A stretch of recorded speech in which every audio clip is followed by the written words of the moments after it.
en una época distinta donde el aprendizaje, pues, evidentemente estimula diferentes niveles. Y vas a ver seguramente esto un poco más seguido, o de repente no lo estás viendo como suponías que iba a pasar.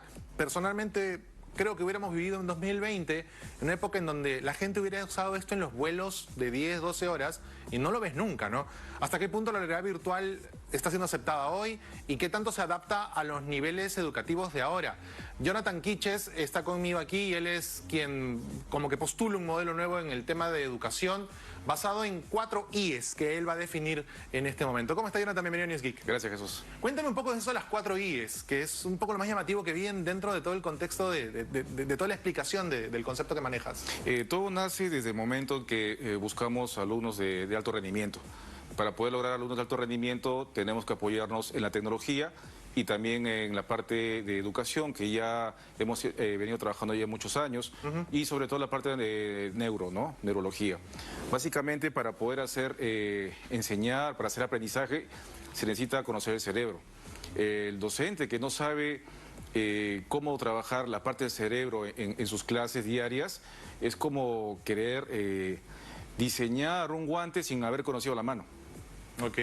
O sea, básicamente es conocer un poco cuál es la reacción emocional de un alumno, un estudiante, al curso que uno está dictando. ¿Más o menos va por ahí? Efectivamente.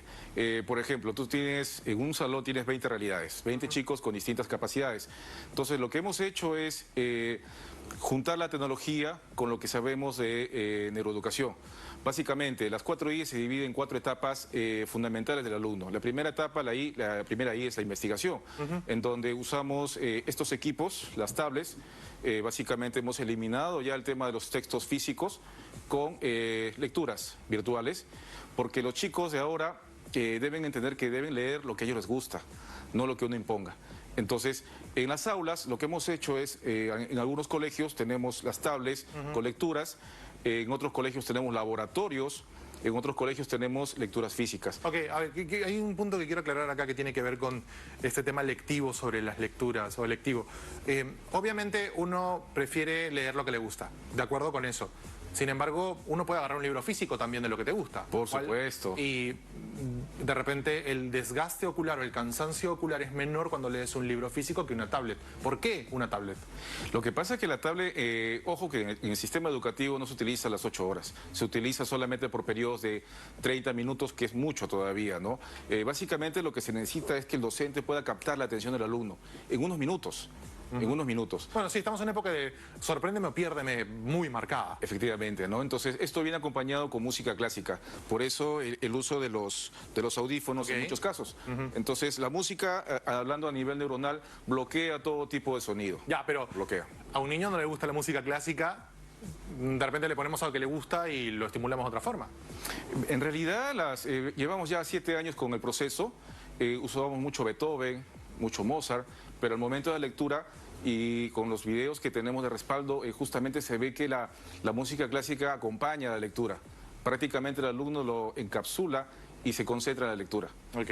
Bueno, de hecho, para los que no lo saben, hay muchos audiolibros interactivos. Hay una edición de iPoe de Edgar Allan Poe en iPad que es preciosa, que tiene justamente 2 volúmenes y musicaliza toda la lectura conforme uno pasa las páginas, y además tiene secuencias en donde agarras herramientas que aparecen en el texto y obviamente no es un libro para niños, es Edgar Allan Poe, vamos, hagámonos un favor, pero realmente es seductora la manera en que estos dispositivos pues están metidos en la rutina de consumo de contenido. Entonces investigan. ¿Cuál es la segunda I?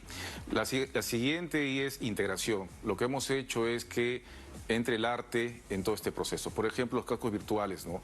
Los cascos virtuales ayudan a que el alumno se sumerja en ese proceso de lo que es la creación, ¿no? El uso de las impresoras 3D, por ejemplo, también. El alumno en ese proceso imprime proyectos dentro de las clases. Es decir, lo que se diseña dentro del aula lo presenta. Ok. Entonces, nos apoyamos en eso, impresoras 3D, cascos virtuales, para poder enganchar al alumno. ¿Qué materias están adaptadas a esto?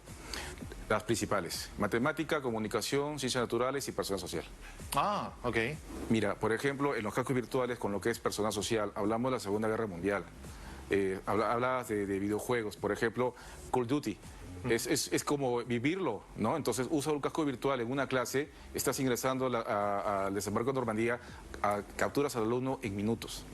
y aprende. Sí, pues es un poco todo lo que se genera alrededor justamente para llamar la atención, cómo se realiza, reproduce la secuencia. ¿Cuál es la tercera ahí en todo este proceso? La siguiente es innovación. Básicamente lo que hemos aplicado nuevamente el uso de la tecnología con tablets y lo que también es música, pero esta vez con comprensión lectora, que es básico para que el alumno pueda aprender, ¿no? Una cosa es leer y otra cosa es comprender. Entonces, sí, de acuerdo con eso. Existen estrategias técnicas de comprensión lectora para que el alumno pueda, por medio de la lectura y por medio de la música, pueda entender lo que lee, ¿no? La última ahí básicamente es la interpretación, que es la exposición de todo el proyecto que has venido haciendo en todo este proceso. Entonces, de una manera muy elocuaz, ¿no? Entonces, tú presentas tu proyecto y lo presentas ante tus demás compañeros durante un mes. ¿Cuáles son los años en donde se establecen este tipo de rutinas académicas? Porque asumo que un niño de 5 o 6 no lo podríamos exponer tanto tiempo a esto. Efectivamente, mira, lo que hemos logrado es, esto se aplica desde primer grado hasta quinto secundaria, pero lo que hemos logrado en la práctica es que niños de 3, 4 y 5 años, mediante los televisores touch, ¿no? Que son tablets de 55 pulgadas, escriben. Acá hay un punto muy importante. Una cosa es aprender a escribir y otra cosa es dibujar la letra. Entonces, un alumno de 3, 4 y 5 años, mediante las tablets o los televisores touch de 55 pulgadas, dibujan la letra A, dibujan la letra B. Entonces, cuando llegan a 5 años, cuando llegan a primer grado de primaria, conocen perfectamente el diseño de la letra.